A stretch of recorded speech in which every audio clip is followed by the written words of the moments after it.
Hello, and welcome to another edition of the First Pitch podcast on Pitcher List. My name is Trevor Hooth. Thanks so much for being here. We got baseball to talk about, just a handful of games, not too many after all. It was a Thursday. So we will jump right in just a moment. Of course, we are going to start with the news. Pablo Lopez is making his long-awaited return. He's expected to be activated from the 60-day IL to start later today. The Twins have 40-man roster openings, so they only have to make room on their active roster to bring Pablo Lopez back into the fold. He has not thrown since June 3rd after being shut down and placed on the injured list. Going to be a welcome sight for the Twins to have Lopez back. Again, he is slated to start later today in his comeback from the IL. In Rays news, Taylor Wall's season is over. He is going to be getting sports hernia surgery. This was originally billed as a left groin strain, but it will actually mean that he's not back until spring training. The defensive specialist, not likely going to be ruining fantasy seasons.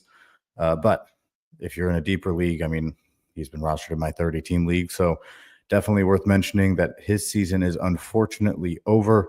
Taylor Walls will not be back until next season. This opens up playing time on that infield for, probably Carson Williams.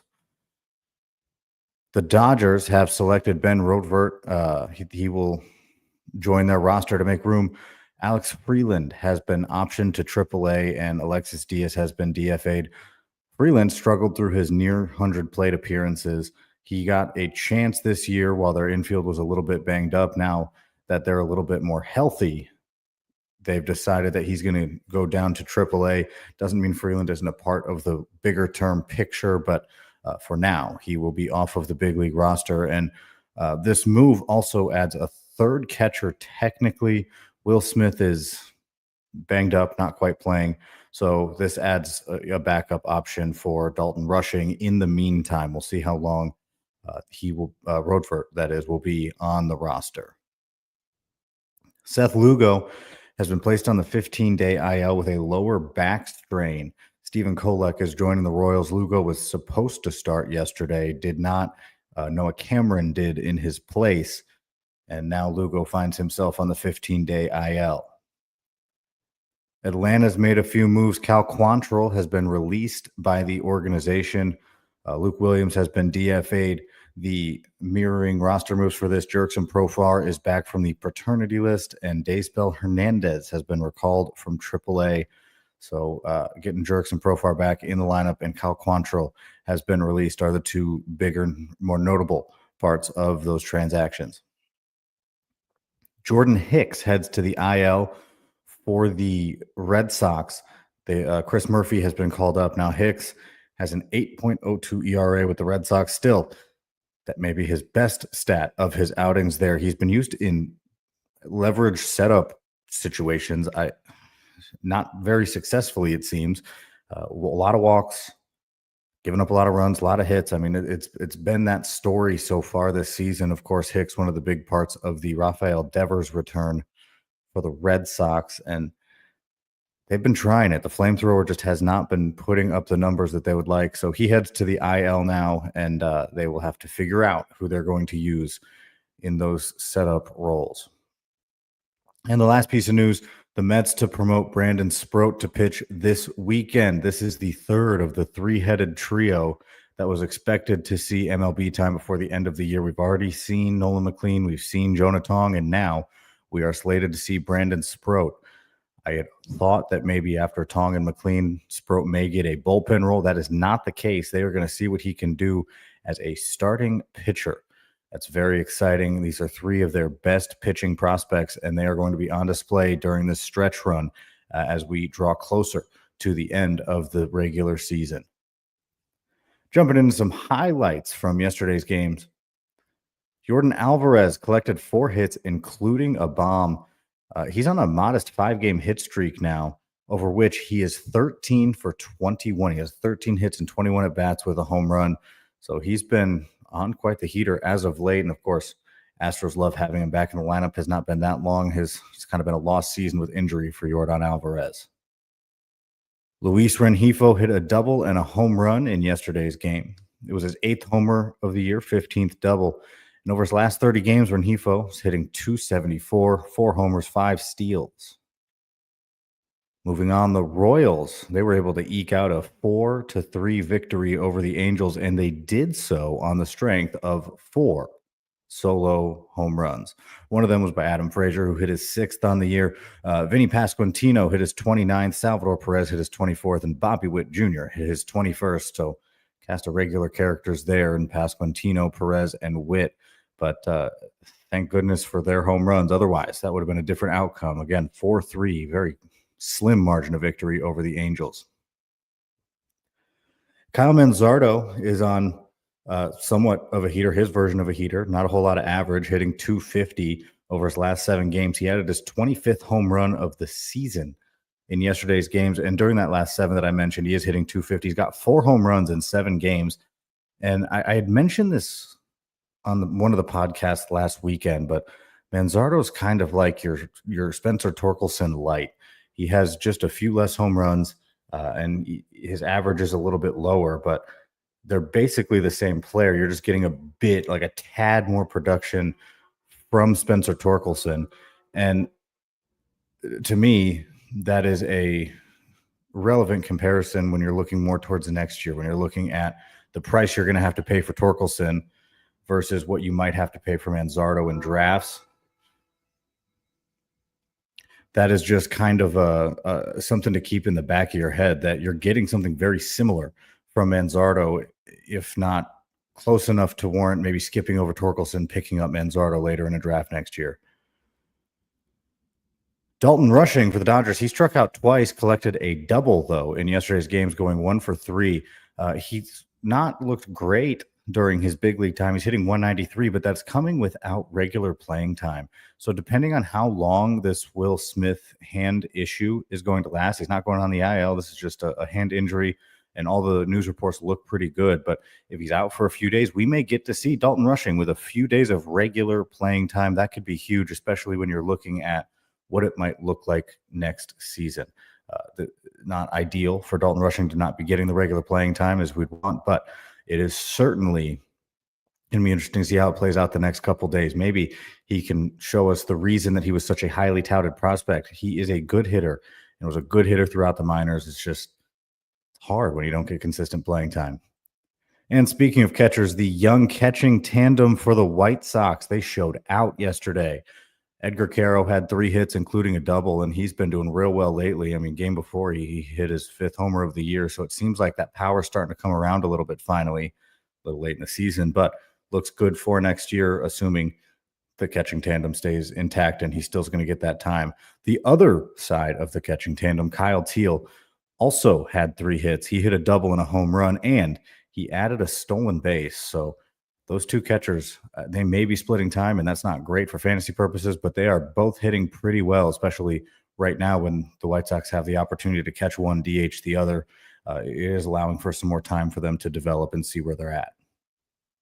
Moving on for some starting pitching, Noah Cameron, as I mentioned earlier, he did start in the place of Seth Lugo, who's on the 15-day IL. Cameron threw 5 innings and struck out 5, giving up a trio of runs. He did also walk 5 batters, and the walks have kind of been adding up. Over his last 7 games, he's walked 14, has a 3.89 ERA in that time, and 23 strikeouts. Things have evened out a bit, regressed toward the mean, if you will, based on his super great start that he had when they first called him up. Ryan Pepio went 5 shutout innings against the Guardians, striking out 6 with a pair of walks. But what's been more impressive is that Pepio has not allowed a run over his last 3 starts. That spans 15 innings. And in that time, Pepio's allowed only 2 hits. That's 2 hits in 15 innings, while striking out 15 and walking 6. So he has been on a roll, locked in, whatever you want to call it. That's what he's been. Moving on to that Dodgers-Pirates game. Do you want to know a surefire way to shut down the Dodgers lineup? It's an easy answer, and I'll tell you what it is. Start Paul Skenes. Everyone can do it, right? Everyone's got a Paul Skenes. Skenes is great. He threw 6 shutout innings against the Dodgers, scattering 2 hits and a walk while striking out 8. That's, just do that every time. Why doesn't every team do that every time? Moving on, Ranger Suarez tossed 6 shutout innings against the Brewers, striking out 4. He walked 2, lowering his season ERA to 2.89. Over his last 4 starts, Suarez has thrown 24 and 2/3 innings with 27 strikeouts and 3 walks. All good stuff. Amazingly, he has done this working around 23 hits. He is just giving up so many hits, but he is limiting damage, which is super interesting. Good for Ranger Suarez.